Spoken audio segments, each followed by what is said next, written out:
여러분, 혹시 이런 경험 있으신가요? 뉴스에서 중동 정세가 불안하다는 말이 나오면 다음날 바로 집 앞 주유소 가격표부터 확인하게 되죠. 그런데 왜 그런지는 아무도 제대로 설명을 안 해줍니다. 그저 석유가 중동에서 오니까요 라고 말하면 그건 너무 단순한 이야기입니다. 오늘은 그 깊숙한 안쪽의 구조를 제대로 파헤쳐 보려고 합니다. 이란에서 시작된 원유 한 방울이 어떻게 유령처럼 바다를 건너 중국 공장을 돌리고 그 공장이 멈추면 세계 경제가 어떻게 흔들리는지, 그리고 그 충격이 왜 북한 김정은의 계산까지 바꾸는지까지 이어집니다. 복잡해 보이지만 오늘 이 영상 한 편으로 전부 이해하실 수 있습니다. 1997년 11월 21일을 기억하십니까? 대한민국이 국제통화기금에 구제금융을 신청했던 날입니다. 징후는 이미 6개월 전부터 나타나고 있었지만 대다수 사람들은 그 신호를 읽지 못했습니다. 지금 이 순간에도 똑같은 일이 반복되고 있을지 모릅니다. 오늘 이 영상은 단순한 뉴스가 아니라 여러분의 자산을 지키기 위한 생존 매뉴얼입니다. 끝까지 집중해서 들어주십시오. 당신의 평생 자산이 걸린 문제입니다. 자, 질문 하나 드립니다. 중국이 이란에서 사들이는 원유가 공식 기록상 얼마인지 아십니까? 놀랍게도 제로. 단 한 방울도 없습니다. 2022년 7월 이후로 중국 세관 기록에 이란산 원유 수입량은 4년 가까이 단 한 배럴도 찍히지 않았거든요. 그런데 위성은 전혀 다른 걸 보고 있었습니다. 해상 추적 전문 기업들이 선박 위치를 분석했더니 이란에서 중국으로 하루 130만 배럴에서 170만 배럴까지의 원유가 꼬박꼬박 들어가고 있었습니다. 이란 전체 원유 수출의 90%가 사실상 중국 한나라로 향하고 있는 겁니다. 서류에는 제로인데 위성에는 240만 배럴이 잡히는 이 기막힌 차이를 만들어내는 게 바로 유령선단입니다. 작동 방식은 영화 같습니다. 이란 남부 해안의 원유 수출 터미널에서 유조선 한 척이 기름을 가득 싣고 출발합니다. 출발하는 순간 선장이 스위치를 하나 끕니다. AIS라고 부르는 장치입니다. 자동 식별 장치라고 하는데 쉽게 말하면 선박용 GPS 위치 송신기입니다. 이걸 끄면 해상교통 관제 화면에서 그 배가 감쪽같이 사라집니다. 바다 위에는 분명히 떠 있는데 시스템에서는 존재하지 않는 유령이 되는 거죠. 이 배는 위치 신호를 끈 채로 공해까지 나갑니다. 말레이시아 근해나 오만 앞바다입니다. 거기에는 다른 유조선 한 척이 미리 와서 기다리고 있습니다. 두 배가 나란히 붙습니다. 굵은 호스를 연결하고 펌프를 돌립니다. 이란산 원유가 한 배에서 다른 배로 천천히 넘어갑니다. 이걸 선박 간 환적이라고 합니다. 원유를 넘겨받은 배의 서류에는 출발지가 이란이 아니라 말레이시아산 혹은 오만산으로 적힙니다. 이 배가 중국 항구에 닿으면 세관 직원이 보는 서류에는 이란의 흔적이 한 글자도 없습니다. 그래서 세관 기록은 제로가 되는 겁니다. 그런데 여기서 한 가지 이상한 점이 있습니다. 말레이시아가 하루에 생산하는 원유가 약 60만 배럴인데 중국이 말레이시아에서 사간 양은 그보다 훨씬 많았습니다. 생산량보다 수출량이 많은 거죠. 말레이시아 이름표를 단 다른 나라 기름이 중국으로 들어갔다는 증거입니다. 이 구조에 참여하는 선박이 2026년 2월 기준으로 약 1337척입니다. 미국이 2025년 한 해에만 650척 넘게 제재 명단에 올렸지만 배들은 이름을 바꾸고 깃발을 바꿔다면서 계속 돌아다닙니다. 중국이 왜 이렇게까지 해서 이란 기름을 살까요? 두 가지 이유 때문입니다. 첫째는 쌉니다.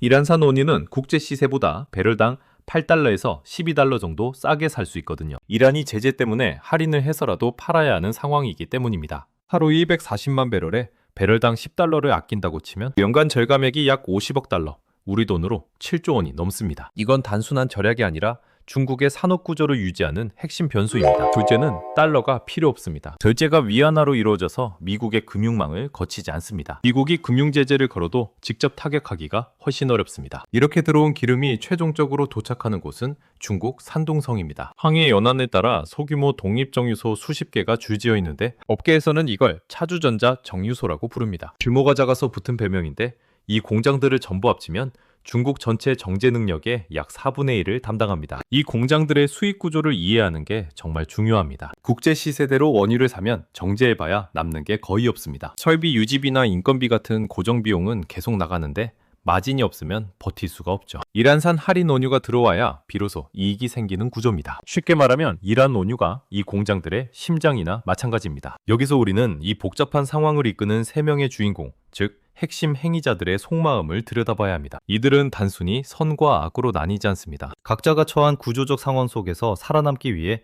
최선의 전략을 짜는 행위자들일 뿐입니다. 먼저 이란을 보시죠. 이란은 오랜 시간 국제사회의 강력한 제재를 받아왔습니다. 나라가 무너지지 않으려면 어떻게든 기름을 팔아 돈을 벌어야 하죠. 그래서 중국에 싼 값에 기름을 넘기는 동시에 전 세계의 목줄인 호르무즈 해협을 언제든 막을 수 있다는 위협을 가하며 자신들의 몸값을 높이려는 행위자입니다. 생존을 위해 극단적인 카드까지 만지작거리고 있는 셈입니다. 중국은 어떨까요? 중국은 거대한 경제를 돌리기 위해 끊임없이 에너지가 필요합니다. 하지만 미국의 눈치를 보며 달러로 기름을 사기에는 리스크가 너무 크죠. 그래서 미국 금융망을 교묘하게 우회해 이란의 싼 기름을 위안화로 사들이는 전략을 취합니다. 하지만 여기서 중국에 딜레마가 생깁니다. 자신들이 돕고 있는 이란이 만약 호르무즈 해협을 막아버리면 역설적으로 중국 자신의 에너지 생명선까지 끊어지게 되니까요. 파트너의 위협이 자신에게 부메랑으로 돌아오는 복잡한 처지에 놓인 행위자입니다. 그럼 미국은 어떤 입장일까요? 미국은 국제 질서를 유지하고 핵무기 확산을 막기 위해 이란에 대한 제재를 주도하고 있습니다. 중국이 유령 선단을 통해 법을 어기고 이란과 뒷거래를 하는 것을 막기 위해 이 거래에 가담하는 중국, 금융기관과 기업들에게 이른바 2차 제재를 가하는 행위자입니다. 규칙을 어기는 자들을 처벌해 자신의 영향력을 지키려는 강대국의 논리를 충실히 따르고 있는 겁니다. 이런 행위자들의 충돌이 가장 극명하게 나타나는 곳이 바로 호르무즈 해협입니다. 지도를 한번 보시겠습니다. 이란과 오만 사이에 있는 이 좁은 바닷길은 전 세계 해상, 원유 거래량의 약 31%가 통과하는 핵심 항로입니다. 만약 이 해협이 봉쇄되면 이란산 원유뿐만 아니라 사우디아라비아, 이라크 등지에서 오는 원유까지 모조리 공급이 막히게 됩니다. 실제로 최근 해협에서 불안한 기온이 감돌고 선박 공격 가능성이 나오자마자 전 세계가 발칵 뒤집혔습니다. 가장 먼저 반응한 건 보험사들이었습니다. 전쟁 위험 보험료가 단 5일 만에 5배 이상 폭등해버린 겁니다. 보험료가 이렇게 뛰면 배를 띄울 수가 없습니다. 결국 해협을 통과하는 선박이 80% 이상 급감했습니다. 이로 인해 산둥성의 독립정유소들은 원유를 구하지 못해 공장을 멈춰야 하는 직접적인 압박을 받게 됩니다. 설령 어렵게 기름을 구한다고 해도 운송비가 폭발했습니다. 초대형 유조선의 하루 용선료가 사상 최고치인 42만 달러를 기록했거든요. 우리 돈으로 하루에 5억 원 넘는 돈을 배 빌리는 데만 써야 한다는 뜻입니다. 이렇게 비싼 비용을 내고 나면 정유소들에게 남는 마진은 없습니다. 실제로 과거 미국이 제재를 강화했을 때를 보면 이 공장들의 가동률이 64%에서 51%로 뚝 떨어졌고 원유 1톤 처리당 49달러의 손해가 발생했습니다. 이란산 할인 원유로 겨우 숨을 쉬던 중국 경제의 모세혈관들이 이제는 정제할수록 빚만 늘어나는 파산 위기에 몰린 겁니다. 자, 이제 우리 한반도 이야기를 해보겠습니다. 이란 사태가 최악의 시나리오로 치닫게 되면 한반도는 단순히 기름값이 오르는 수준을 넘어 경제적 질식과 안보적 공백이라는 쌍둥이 위기에 직면하게 됩니다. 대한민국은 원유의 약 72%, 천연가스의 33%를 호르무즈 해협을 통해 들여옵니다. 해협이 완전히 봉쇄되면 우리도 91분의 비축유로 버텨야 하는데 산업 가동률이 급락하고 유가는 배럴당 250달러에서 200달러를 돌파하며 초인플레이션이 발생할 겁니다. 여기서 중국발 2차 충격이 옵니다. 앞서 말씀드린 산둥성 정유소들이 멈추면 중국 제조업 전체가 휘청입니다. 우리 최대 수출국인 중국 경제가 무너지면 우리 기업들의 수출길도 막히며 A자형 장기 불황에 빠지게 됩니다. GDP는 급락하고 국가 신용도까지 떨어지는 가계 경제 파탄의 시나리오입니다. 안보 위기는 더 무섭습니다. 중동에서 전쟁이 터지면 미국의 군사자산과 외교적 에너지는 그쪽으로 쏠릴 수밖에 없습니다. 주한미군이나 주인미군의 전력이 중동으로 차출될 가능성이 커지는 전략적 유연성이 발동됩니다. 한반도에 대한 미국의 방위 공약이 물리적으로 약해지는 틈을 타 북한이 도발을 감행할 최적의 기회의 창이 열리게 됩니다. 북한 김정은 위원장은 이란의 몰락을 보며 핵이 없으면 저렇게 당한다는 결론을 내릴 겁니다. 그래서 비핵화 협상은 영구히 폐기되고 7차 핵실험이나 대륙간 탄도미사일 발사 같은 고강도 도발을 이어갈 겁니다. 제재로 궁지에 몰린 이란과 북한이 핵과 미사일 기술을 전면 교류하는 최악의 불량국가 연대가 강화될 수도 있습니다. 최악의 경우 중국이 중동 혼란을 틈타 대만 해협이나 서해상에서 군사적 행동을 취할 가능성도 배제할 수 없습니다. 중동의 이란, 유럽의 러시아, 동아시아의 북한과 중국으로 이어지는 반미연대가 동시다발적으로 전선을 형성하면 한국은 미국에만 의존할 수 없는 고립무원의 상황에 놓일 수 있습니다. 이 사태는 우리에게 에너지 수입선 다변화와 자체 방위력 강화라는 무거운 숙제를 던져줍니다. 정리하겠습니다.